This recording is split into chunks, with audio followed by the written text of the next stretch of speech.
আসসালামু আলাইকুম বন্ধুরা, 5 মিনিটের ঘরোয়া উপকরণ দিয়ে রান্না করে ফেলুন এরকম ঝরঝরা ইলিশ পোলাও। খুব মজাদার একটি খাবার, শুধু ঘরোয়া উপকরণ দিয়ে হয়ে যাবে, বাড়তি কোনো মশলা অ্যাড করতে হবে না এর মধ্যে। আমি রান্নাটা আপনাদেরকে দেখিয়ে দিচ্ছি। খুব মজাদার একটি রান্না ইলিশ পোলাও, আমার বাচ্চাদের তো খুব পছন্দ। আপনারাও পারেন এভাবেই বাচ্চাদের ইলিশ পোলাও রান্না করে খাওয়ানোর জন্য। তা আমি প্রথমে কড়াইতে তেল দিয়ে দিলাম, এরপর পেঁয়াজ কুচি দিয়ে দেব। হালকা করে পেঁয়াজটা ভেজে নিব। পেঁয়াজটা হালকা করে ভেজে নিয়েছি, এরপরে এর মধ্যে দিয়ে দেব আদা রসুন বাটা আর 1 চামচ মরিচের গুঁড়ো। মরিচের গুঁড়োটা দেব একটু ঝাল ঝাল হওয়ার জন্য।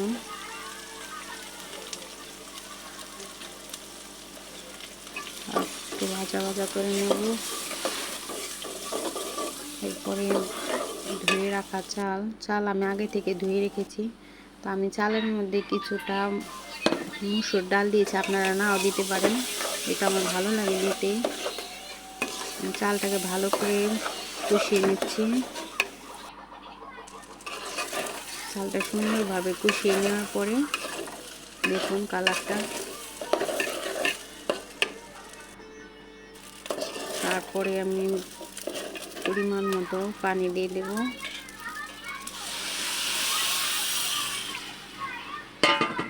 দেখুন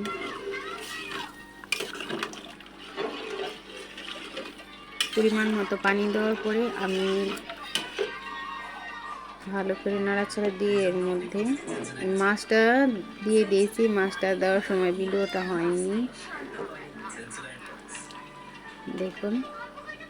তারপর আমি সুন্দর করে এটাকে ঢাকা দিয়ে দেব।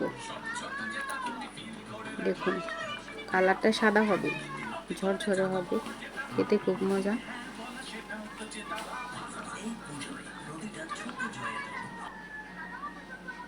ঢাকা দিয়ে দিলাম। তাও দেখুন মাশাআল্লাহ কালারটা সুন্দর এসছে। তো আমি এর মধ্যে উপরে কিছু কাঁচামরিচ আর পেঁয়াজ বেরেস্তা দিয়ে দিলাম। হয়ে গেল আমার পোলাওয়ের রেসিপি। ধন্যবাদ সবাইকে। ভিডিওটি ভালো লাগলে সবাই একটু শেয়ার করে দেবেন। আরও যদি নতুন কোনো ভিডিও দেখতে চান তো অবশ্যই আমাকে লিখে জানাবেন। ধন্যবাদ।